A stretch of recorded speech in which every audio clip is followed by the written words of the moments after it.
This video is part 3 in the Internet Basics series brought to you by the Kaukauna Public Library. In Internet Basics Part 1, we learned what we can do with the Internet, what it is, how it works, and how we can get it ourselves. In Internet Basics Part 2, we discussed how you can search the Internet to find information and websites and the applications that make it possible. In Part 3, I will discuss how to stay safe on the Internet.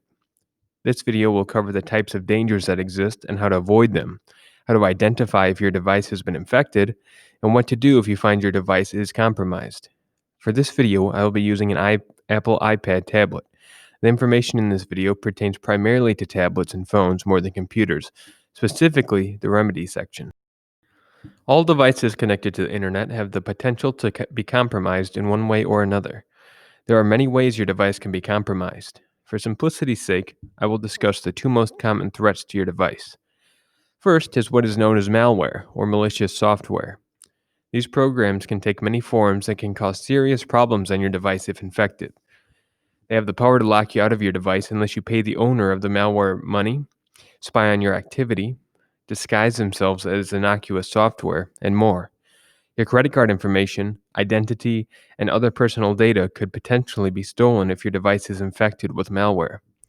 Thankfully, mobile devices, especially Apple's iPad and iPhone products, are far less likely to be infected than a laptop or desktop computer. To avoid getting malware, you should only install apps that you are familiar with from the App or Play Store.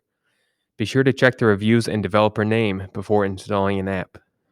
Also, be aware of downloading things from the internet. Only click download buttons or hyperlinks if you are sure that they can be trusted. It's best to be cautious when using the web. The second threat to your security is called phishing, spelled with a PH. This occurs when someone tries to pass themselves off as a reputable company or organization in an attempt to trick you or get your personal information in some way. This is most common when receiving emails. Phishers are very good at mimicking legitimate organizations. Often, their emails will be nearly exact copies of legitimate organizations' regular emails. These emails sometimes direct you to a phishing website that looks like a legitimate organization's website as well. To avoid these dangers, only open emails you are expecting. You should also always check the email address of the sender if you doubt its authenticity. You can compare the email address to past emails from the organization if you have any. You should also always check the URL, or Universal Resource Locator, when visiting a website. Make sure the site name is spelled correctly and doesn't contain anything suspicious, such as numbers in the site title. There are many more types of ways that your device could be infected, but they are less common, and by following the mentioned steps, you should be able to avoid them. Your device will often begin acting strangely if it has been infected with malware. There are a few signs to watch for to tell if your device has been infected. The first is pop-up advertisements filling your screen. These can be incredibly annoying and will cover up whatever you are doing on your device. They can occur at any time and commonly will continue to pop up unless the issue is addressed. The second sign to watch for is an increase in your data usage.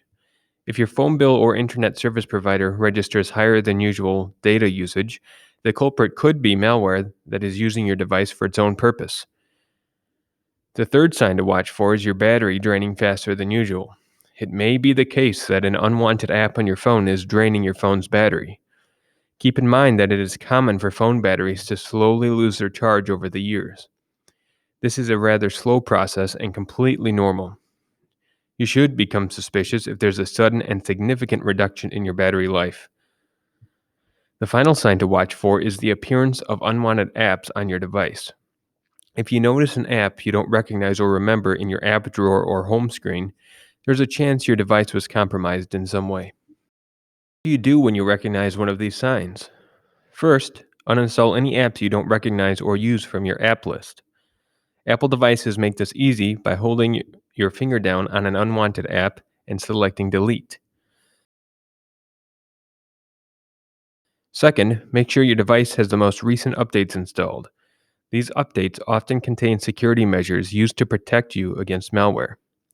On Apple devices, you can do this by touching Settings, then General, then Software Update. It will inform you if there is an update ready for you to download. Now, if the device is badly infected, sometimes the quickest and safest option is to reset it to its factory settings, effectively wiping everything off the device, malware and all. On Apple devices, you can do this by touching Settings, then General, now Reset, then Erase all content and settings.